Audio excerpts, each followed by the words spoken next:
cargo containers are readily available around the Seattle waterfront, so architects Robert Humble and Joel Egan turned their attention to cargo texture. In the shadow of Mount Rainier, outside of Seattle, Washington. Welcome to Studio 320. Let's take a look. All right. Their weekend retreat is off the grid, meaning it produces its own power and collects its own water.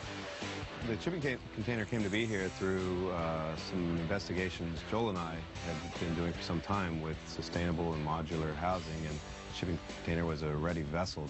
We've installed cargo containers here as sort of a learning lab for us to understand how to live off the grid and how to live sustainably and how to have essentially a retreat environment which is durable.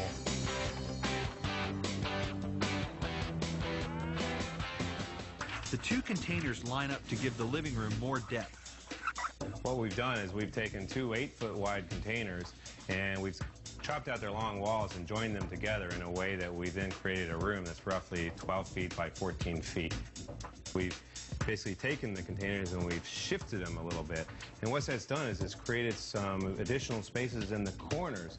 We've got a small bedroom here in this corner, and actually in the opposite corner over here we've created enough room for a small bathroom and a small kitchenette.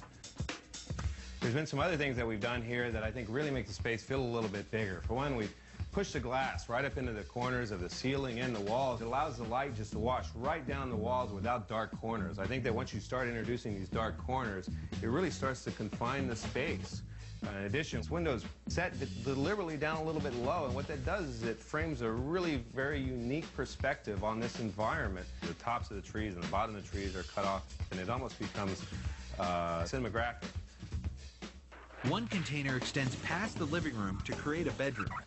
In this end, we've got the opportunity to create not a bedroom, but a bed nook. If you think about it, nobody really spends more than a couple waking hours in their bedroom. So we think that a bed nook serves the purposes just fine, and it gives a lot more space back to the real living great room. The end of the second container fits both the bathroom and kitchenette. One of the most interesting aspects of the project is that all the plywood finishes on the interior here are actually recycled themselves. These plywood walls actually used to be on the back of some bleachers in an old Catholic high school here in town. I could say, boy, if these walls could talk, huh? I think also the countertops here are made from 100% post-consumer waste. And even this backsplash here served a previous life as Joel's kitchen countertop. We've had quite a few drinks over that. Moving into the bathroom here we are with Joel's kitchen table again, serving as the backsplash actually in the bathroom. Now this is another great thing because we're kind of doing some double duty and we're getting some light shared from the space adjacent. Our design inspiration for this bathroom was similar to that of, say, a Japanese bath. In a small space, almost like a sauna or a spa. We have a floor that allows the water to drain entirely through.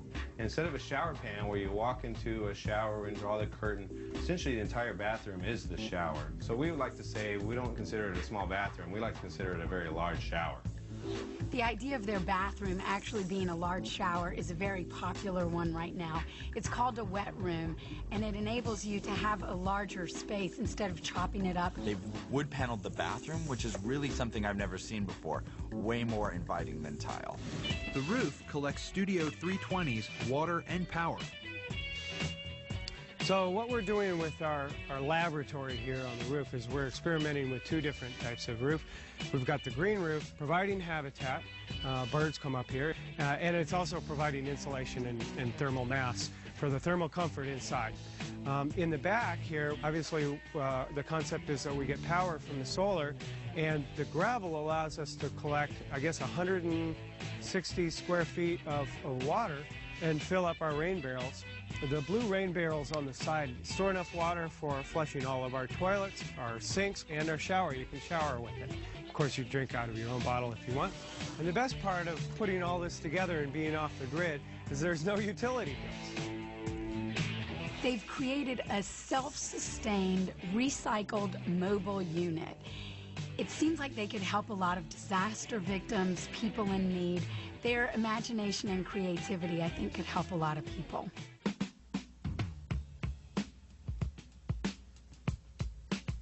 Probably in less than 2 hours' time, we can unbolt the container, bring it back on the truck, and haul it right out of here and put it back together again in any location of our choosing.